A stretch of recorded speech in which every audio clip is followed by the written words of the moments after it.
Take charge 2, stress and mindfulness.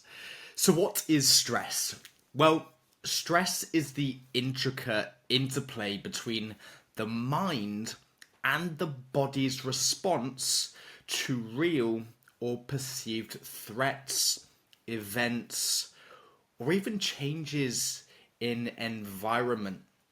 It serves as a natural alarm system that activates when confronted with challenges, whether they are tangible or imagined. These challenges are often referred to as stressors, and they come in various forms, ranging from external factors, typically things outside of your control, such as a loss, tragedy, change, to internal elements like your initial thoughts, what you believe, and also your attitudes towards a specific task or activity. Stress is a universal experience, and even when it may not be immediately apparent, its presence can manifest in subtle ways. And the complexity of stress actually lies in the ability to affect individuals differently. We all get stressed, right? And some of us are able to cope with stress that little bit better or that little bit easier. And sometimes you might not even be aware of its influence. Now, this highlights the importance of recognizing the multifaceted nature of stress, understanding where it comes from, its source, and adopting proactive measures to manage its impact on both mental but also physical well-being. So to take it one step further, we're actually going to look at the research behind fight or flight. I want you to imagine that you're at home. You are anticipating a delivery from your mail company. You hopped online the night before. You've ordered a birthday present. You hear the doorbell ring. You immediately rush to the door, thinking that it's your parcel. And when you open that door, standing there is a ferocious lion. Now your heart starts to race, and without warning, your body actually shifts into fight or flight mode. So you have two decisions. You can stand there and fight off that lion, or you can flee from the situation. Now, if you opt for the first response, to fight the lion, perhaps you grab your nearest household item, a rolled up magazine, an umbrella, your shoes, maybe even your fists, and you prepare to confront that unexpected visitor. Now, in this scenario, because it is hypothetical, we weren't expecting a lion to be at the front door. We were expecting the mailman. And when it does make that surprise appearance, it actually transitions the body into that fight or flight mechanism. On the other hand, looking at flight, you might have to think about leaving the situation very, very quickly. You sprint towards the back door, through your living room, and you leave the lion to ponder at the front. Now, in less wild terms, fight or flight is your body's automatic reaction to stress or perceived threats. It's like your internal survival mechanism kicking in. Adrenaline surges, your heart races, your muscles gear up for action. So whether you're facing a letter from the Queen or a lion at your front doorstep, rest assured the fight or flight response is there for everyday encounters.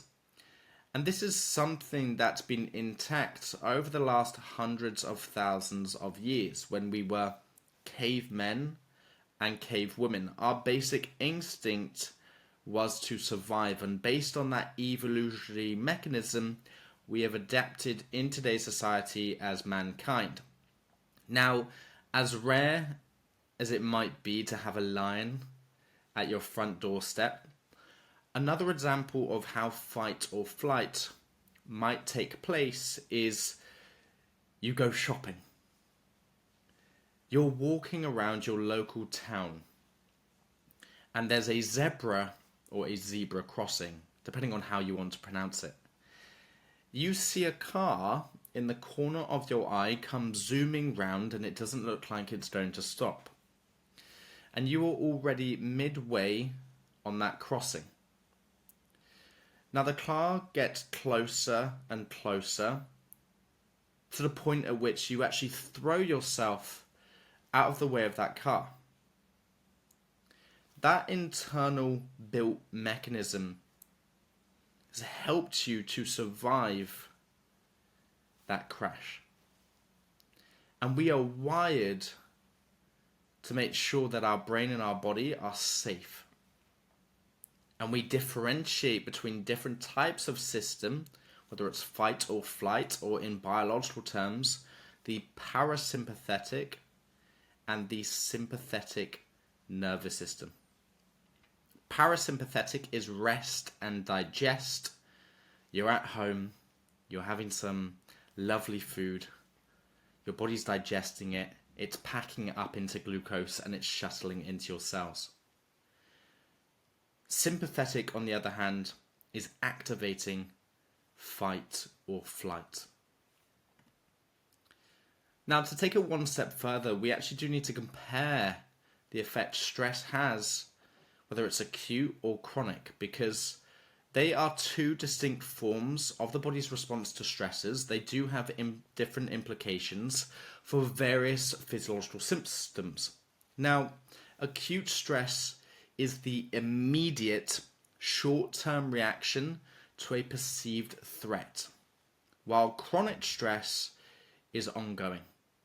It's a prolonged state of stress that persists over an extended period of time. Now, during acute stress, the body undergoes that rapid response, which referred to as fight or flight. The sympathetic nervous system is activated. This actually involves the activation of that system very, very quickly, and it leads to an increase in your heart rate in the top left, rapid breathing to enhance oxygen intake, and expel carbon dioxide on the right. The release of stress hormones like cortisol and adrenaline, which we could see changes in our endocrinology on the bottom left. And then the pancreas might release additional insulin to ensure that quick energy boost to shuttle that glucose from the blood into your body cell, because your liver has actually broken down that glycogen, that emergency fuel reserve, into glucose to help the body prepare for those immediate changes. However, if chronic stress is left unmanaged, that can have detrimental effects on the body. Prolonged exposure to those stress hormones, cortisol and adrenaline, which I like to label as troublemakers, and heightened physiological responses can contribute towards cardiovascular issues, what I also like to label as the London Tube Network, responsible for distributing trains across the body, left, right and centre, from the top of your head all the way down to your big toe. Now we have passengers on that train, such as oxygen, vitamins, minerals, cholesterol, catecholamines, and most importantly, glucose. Now, when we are stressed, it leads to strikes on that rail. Barriers that end up on our arteries, our veins, our capillaries, but also troublemakers such as cortisol and adrenaline that actually slow down that rail network. Therefore, your internal organs now need to work harder at rest to get those trains to the correct destination on time. Using the heart as an example, it now beats faster and it pumps more blood around the body. If you think it does this 24/7, 365 days a year, and that added stress can massively impact its workload. And if it leads to chronic stress, that means that the implication for the heart is it can lead to cardiovascular disease, stroke, heart attack, angina. So we could argue that your training, your nutrition, your mindset is that maintenance team that our rail network needs to remove those barriers off our train tracks and get those trains to the correct destination. This is why it's so important to be able to reduce chronic stress. But in the short term, acute stress is pretty good for us. It's our biological survival mechanism. Another way that we can look at it is flicking a switch. You walk around your house, immediately you get stressed, you turn on a light switch. Now that bulb shines bright. However, the longer you leave that light switch on, the electricity bill starts to climb, and then that bulb begins to burst. That's essentially what's happening internally with any physiological or endocrinological changes in the body, from the brain to your nervous system, and any other specific system that you might have problems with. Cardiorespiratory, your digestive system, your skeletal system. Now again, acute and chronic stress can significantly impact your blood glucose levels. In acute stress, it leads to the release of stress hormones such as cortisol and adrenaline. The body then immediately actions the release of sugar into the blood. So the liver releases glycogen, which is broken down into glucose. And we then have an immediate spike in blood sugar, which we could see on the left. We now have that energy to make a better decision within that specific scenario. We fight or we flee. Now, in the short term, elevation in blood glucose is a natural and an adaptive response. It provides the body the energy it needs. However, individuals with chronic stress, those predisposed to insulin resistance, they're going to have prolonged exposure of cortisol and adrenaline, which is going to create imbalances in blood sugar regulation. Dysfunctional organs. The liver continues to push out glucose. The pancreas continues to push out insulin to regulate it. It leads to insulin resistance. We now have a high accumulation of glucose in the blood, and it doesn't just disappear like a magic trick. It has to go somewhere. Therefore, it leads to storage, subcutaneous or visceral fat. Now, we need to get really clear on whether we are acutely stressed or whether we are chronically stressed, because when we are chronically stressed, it can influence eating habits, potentially leading to unhealthy food choices and impacting our blood glucose levels even further. Emotional and stress-induced eating can contribute towards a weight gain and actually exacerbate metabolic issues, and then further down the line lead to long-term health complications associated with the heart. When we actually go about managing stress through various techniques such as exercise, mindfulness, relaxation methods, that's going to help us to mitigate the impact of chronic stress on blood glucose levels. So regular physical activity in particular has been shown to improve insulin sensitivity by increasing blood glucose. Go from the blood into your cell 7 to 20 times more compared to resting conditions. When we actually adopt a healthier lifestyle, we can support your overall well-being that a little bit better, and it includes maintaining optimal blood glucose balance. So let's break down what causes stress, because we might not necessarily see it. We might say, hey, I don't feel stressed. But there will be signs. We can split it into two categories, such as external stress. So these are real events, being late, Perhaps you forgot your keys, your wallet, your phone, you've headed out the door, you're now stuck in traffic. Is that your fault? Is that something that you can control? To a degree, yes. You can control how organized you are up to the point that you're stuck in traffic. Being stuck in traffic is not your fault, therefore, being late just comes down to external stress and obstacles that you faced. Perhaps you got too much pressure on at work. You're now taking work home. Instead of working from Monday to Friday, you're now working on the weekends. Therefore, you spend less time with your family or your partner. Financial worries. Something that we tend to worry about, especially with the ever-increasing climate. Internal stress, things that we fear or worry about. Maybe you've got relationship issues. Because the initial thought directly affects your behavior, your body's physical response, and any emotions that you experience. Health worries. Perhaps you want to mitigate any long-term health complications associated with your current lifestyle, or perhaps something that you've inherited. But again, we can control our behavior and how we can actually move forward and live a healthy, active lifestyle, because exercise is the best medicine. It can alleviate stress, and it can massively improve the way you think and the way you feel. And whether we'll cope in a challenging situation, self-belief, that is one of the biggest stresses. We doubt ourselves, and ultimately that impacts our overall mood and whether we're stressed in a particular situation that makes us feel uncomfortable. So looking at the biology behind increase in blood glucose through stress, let's break it down one more time. Stress triggers that physiological response in the body referred to as fight or flight. That is mediated by the activation of the adrenal glands. Now, these small triangular glands actually sit on top of the kidney, and they release stress hormones such as cortisol and adrenaline into the bloodstream. So there are troublemakers that have jumped onto our London tube network.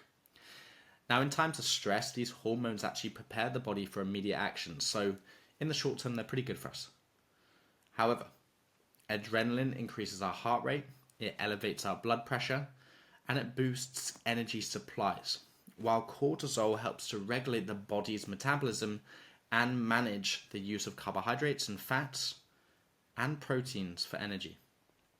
Now, one notable effect of stress response is the impact it has on blood glucose levels, because adrenaline actually tells the liver to release that stored glucose into the bloodstream, which we can see here.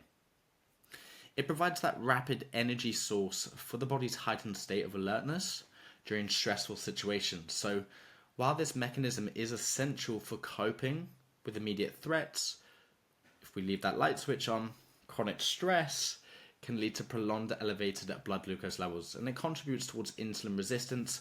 Our keys or our taxis no longer work to shuttle glucose from the blood into your cells. It leads to insulin resistance and the risk of developing type 2 diabetes and other long-term health complications. Now, looking at the liver in a little bit more depth, it plays a critical role in managing stress-related changes in the body. Not only does it release glucose, but it also produces additional glucose via a process called gluconeogenesis.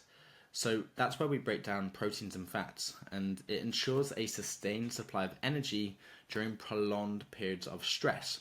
However, chronic stress may strain the liver as it works to maintain the necessary balance, potentially leading to long-term health issues. So if we were to summarize, the body's response to stress involves intricate interactions between your adrenal glands, which are situated on the kidneys, blood glucose regulation, so how we can actually get glucose from the blood into your cells, and also your liver function. Is it working 100%? Because whilst these mechanisms are adaptive in the short term, chronic stress can have a detrimental effect on these systems, contributing towards various health concerns, and then that excess glucose is stored as subcutaneous or visceral fat. We then get emotional, we start to binge eat because of the way that we look, we're not happy with the result, and it's an endless cycle. So we can use something called the stress management toolbox, because Often in times of stress, we look to seek for immediate relief. We look at coping mechanisms that provide instant comfort but may not necessarily be the healthiest choices. For example, food. Because when we were infants, we were breastfed, we were bottle fed, we'd cry, and ultimately we'd be nurtured through that process. Then, as we start to get older, perhaps you're a kid, you fall over on the playground, you run to mum and dad, they give you a sweet, they give you a chocolate, whatever it is to help you cope in that situation. Now, what we tend to do is, as we are older, we catch up with family, friends, your partner, over food or over drink. You go for a pint after work, and it's not necessarily the healthiest coping mechanism to reduce the background noise that is society or perhaps things that you're stressed with. Whether it is indulging in comfort foods, excessive caffeine consumption, other habits that offer that temporary relief, these strategies may not address the underlying causes of stress. It's almost like you're looking at the tip of the iceberg and then the bulk of it is below. So we want to consider stress as an inevitable aspect of life. In the short term, it's pretty good for us. But unexpected challenges and circumstances beyond our control, it then leads to chronic stress. So it is really crucial to adopt a healthier coping mechanism using our metaphorical toolbox, which equipped with various strategies or to manage stressful situations effectively. Now, this toolbox is going to be unique to you, and it's what works for you, not what works for other people. So it might include mindfulness, if that's something that works for you, deep breathing exercises, physical activity, seeking social support. Absolutely love music. Music tends to change the way I think and also the mood, depending on the type of activity. And again, engaging in these activities is going to help you to navigate stresses more constructively, fostering resilience and also a sense of empowerment. So that's something to consider when we are trying to alleviate stress. So, in building a comprehensive toolbox for managing stress, we can actually incorporate a diverse range of coping strategies. One effective and readily accessible technique is just mindful breathing. You can do it absolutely anywhere. You can do it with the lights off. A simple and yet powerful practice involves a few long, slow, deep breaths. Now, personally, I like to change my environment. I like to go outside, use my five senses, because again, hundreds of thousands of years ago, we didn't have the privilege of housing, and it is our natural environment. So the sun hitting your skin, the wind blowing your hair, you actually listen to the sounds, and then you manage to reset any sort of neural links within your body. Other areas that we could focus on is sharing your worries and talking to your family or your friends. This is what I call brain dumping.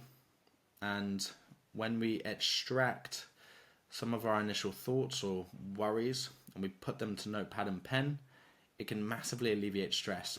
Now, if we've got any Harry Potter fans, Dumbledore does this very, very well. In one of the movies, he actually pops his wand on his temporal lobe. He extracts that memory or that initial thought and he pops it into the cauldron so it doesn't affect him in the long term. Make time for the interests and things that you love. You have one life. Make sure that you're blocking out time to do things that you enjoy rather than wearing the golden handcuffs and constantly falling victim to work. Take regular exercise, very self-explanatory, but if you go for a walk, it can reduce stress, anxiety, and depression by 30%. Exercise is really the best medicine.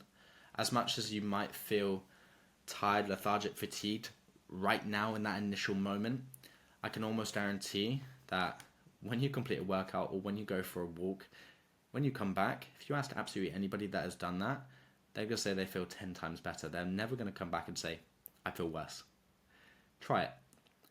It's a great way to clear your head and also release endorphins, so serotonin and also dopamine. Eat healthily and nutritiously. The saying is your body is a temple. So if you want to pay your little workers that help to digest, process and metabolize food and actually give you that energy, then you need to pay them nutritiously. If you pay them with less nutritious foods or drinks, they're not going to be happy. Make sure your thoughts are helping you. That's going to be covered in later sessions where we look at thoughts and self-compassion. And then you can even try relaxation exercises such as the Calm app or even Headspace as well. So what is mindfulness? Well, mindfulness is a mental state characterized by heightened awareness and intentional focus of that present moment. It's actually rooted in ancient practices like Buddhism, and it encourages you to actually observe your thoughts and emotions without attachments or criticism. So we are emotionally neutral. We're not making positive comments. We're not making negative comments. And when we're actually present in that moment and we actually accept our thoughts without attempting to alter them, mindfulness aims to reduce stress and enhance your overall well-being. So it could be as simple as giving you mental clarity, improving your concentration, and building emotional resilience. You could actually close your eyes, focus on your breath, and use your five senses. What I would say is that we spend a lot of time in life looking after ourselves. We go to the hairdressers, we go to the dentist, we have checkups at the doctor. All of these things are important for our general health. But what about our minds? What do we do for them? The minds that we rely on every single day to make good choices and also guide us through life. And that's where mindfulness is a technique that helps to alleviate stress by becoming present in that moment and making emotionally neutral comments on the way we think and also the way that we feel. Emotional eating. Now, the intricate relationship between emotion and food is actually deeply rooted in human experiences. From what I talked about on a couple of slides previously, as babies, food serves as a primary source of comfort. It's soothing. It establishes a connection between emotional states and also nourishment. Now, the association between food and emotion actually continues into adulthood, where you might find comfort in certain foods, especially during moments of sadness or unhappiness, because the act of eating becomes intertwined with emotional well-being, creating a complex interplay between different psychological states and also dietary choices. Now, beyond the physiological role, food does hold a significance in cultural and also social importance. Sharing meals is going to be a fundamental aspect of human culture, and it does contribute towards the formation and preservation of traditions, because food not only nourishes the body, but also fosters that connection between other individuals, and the rituals surrounding meals, such as family gatherings, celebrations, Christmas, they are integral components of that cultural identity and also shared experiences. But we also need to understand why our eating is influenced. There's a myriad of factors. For example, emotional states, so how we're feeling in that present moment. Do we binge eat or do we stay on plan?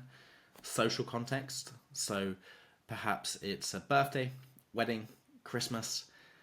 You conform to behaviors based on social suggestions. So if someone said, have a piece of cake, but you're trying to drop body fat and you're trying to be very, very good and stick to your nutrition plan.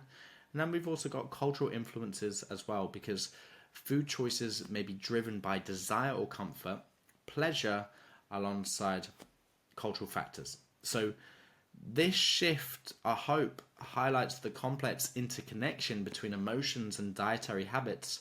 And when we actually understand and address eating behaviors, it makes it a lot easier to understand, are we actually eating based on emotion, or are we able to control our emotions and we actually just wanted that particular food item? So there's 4 stages. First one, you could feel negative emotions. The second, you then feel an overwhelming urge to eat. You'd be surprised that your gut microbiome contributes a massive 80% to your initial thoughts and also your behavior throughout the day. For example, you might get home from a long day at work and you feel hangry. This is where you produce a hormone called ghrelin, which I like to call the gremlin. It shoots an arrow up to the brain. It says, Jack, you are super hangry. Therefore, you eat more than you know you should. And then you feel guilty and less powerful over food. Hunger in human beings doesn't always just satisfy physical hunger. So let me rephrase that. Human beings don't always eat just to satisfy physical hunger. There is a deeply rooted connection between food and also the way that we think. So that's why we need to look at intuitive eating, because when we actually explore a mindful approach to eating, it involves practices that prioritize a deeper connection with the act of nourishing oneself. So, one fundamental aspect is actually tuning into hunger sensations and consuming food only when these signals are present. So, not aimlessly eating in front of the television, but when we practice mindful and intuitive eating, we can actually develop a heightened awareness of the body's cues, fostering a more attuned relationship with hunger and also satiety. Now, another valuable strategy in cultivating mindfulness around eating is to actually adopt a slower pace during meals. We want to aim for around 20 to 30 chews per mouthful and actually appreciate the flavors and textures of food, better recognize the signals of fullness. This intention places a big emphasis on the overall dining experience, but also provides your digestive system with time to signal from the brain to the gut that satisfaction has been achieved. When we practice stopping when we're full, that's going to be a central component of mindful eating because it encourages you to listen to your bodies and actually respect the signals of satiety, preventing overeating and promoting a balanced approach to food consumption as well. When we use our five senses during meals, that's another powerful tool in fostering mindfulness because we pay attention to colors, textures, smells, sounds, the taste of food, and we can actually immerse ourselves in that culinary experience because when we use our multi-sensory approach, not only does it enhance the enjoyment of meals, but also grounds you in that present moment and actually minimizes distractions around you, such as your mobile phone, television, or what other people are doing. When we incorporate all of these things together, we actually start to improve our relationship with food and we have a stronger relationship with food rather than just aimlessly eating for the sake of eating or seeing food as just calories, carbs, proteins, and fats.